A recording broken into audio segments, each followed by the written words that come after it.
Dito sa Wawa, Na matatagpuan sa San Rafael, Montalban, Rizal. Ay masasaksihan at pagtutuklasan. Ang iba't ibang mga bagay na inyong dapat makita at malaman.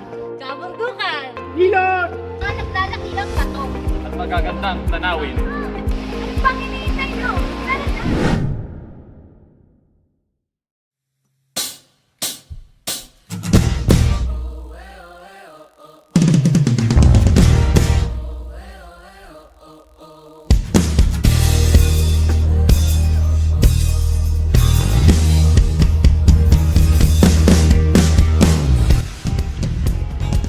Ang Wawa Dam ay isang man-made gravity dam na nakatayo sa sentro ng Rodriguez, Rizal. Ito'y matatagpuan sa pagitan ng dalawang bundok, ang Pamintinan at Binakayan.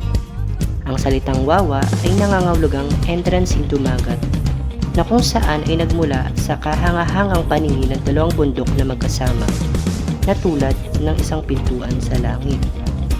Ang man-made Wawa Dam ay isa sa mga kilalang destinasyon ng mga turista sa lalawigan ng Rizal. Ito ay matatagpuan sa eksaktong mga bundok ng Sierra Madre. O kaway, kaway!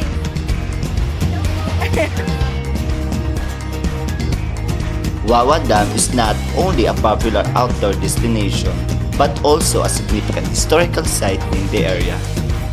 Ayon sa alamat, ang dalawang bundok ay pinaghiwalay ng makapangyarihang mga kamay ng isang mythological giant hero na tinatawag na Bernardo Carpio, preventing them from colliding. According to other accounts, he was imprisoned in between and is attempting to escape. Ito buhay probinsya. Yes. Ayon sa kasaysayan, ang lugar ay ginamit na kuta nila Andres Bonifacio sa kasagsagan ng pananakop ng mga Espanyol. At ayon din sa kasaysayan, dito unang dineklara ang kalayaan ng mga Pilipino sa Espanyol noong April 12, 1895. At ayon din sa kasaysayan, dito din nakaukit ang salitang Viva la Independencia Filipina o nangahulugang Long Live Philippine Independence. Ang mga kuweba noon daw ay ginamit bilang armory ng Japanese laban sa mga Amerikano. Ngunit, hindi daw silang tagumpay. Kaya ngayon, na-attract natin ang mga treasure hunter dahil na din sa mga sinasabing mga ginto na naiiwan ng mga Hapon. Ang Wawa ay isa lamang sa mga lugar na dinadayo dito sa Montalban. At aminin man natin sa hindi, it's a great place with lots of tourist attractions. The spots are also well liked by those who visit, that there are even rumors or bulung-bulungan that there are treasure hunters that are drawn to the area because of possible gold buried in the caves. At halos taon-taon nga ay may mga nalulunod ring mga turista rito. Sa kadahilan ng this falls is the Reserva Basin, which is approximately may lalim na 12 feet. Hindi sa tinatakot kayo but there is also a story about a mythological river queen named Pandora, also called as Namumuha, who is said to kill unexpected mortals by drowning them in the dam. Pero hindi natin may pagkakait na sadya nga naman talagang worth it ang pagpunta dito sa Wawa upang masilayan ang taglay nitong kagandahan at malaman ang kasaysayan na mayroon ito.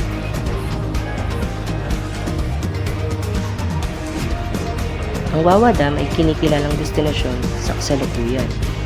Ang mga tao ay bumibisita dito upang tignan ang nakamamanghang tanawin at malaman ang tungkol sa kasaysayan nito. Mararamdaman mo ang katahimikan at kagandahan ng lugar. Sa kabila ng pagiging malapit, pakiramdam mo'y ika'y nasa ibang mundo.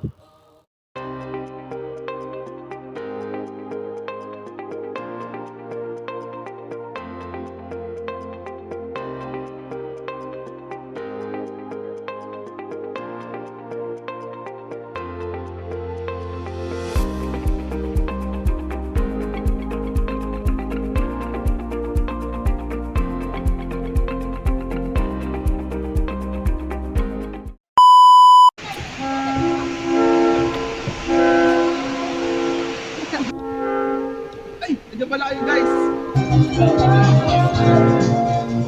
Salamat. Hilot! Kaibigan ka. Kaibigan ito.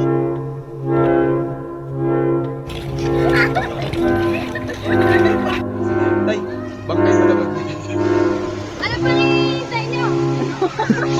Ano daw? Ay! Lapit na po namin matapos? Matapos ang buhay. Martes na. Dahan-dahan. Mga bato. Ito na to, tapos namin mag-vlog. Kaya bye vlog. Hello guys.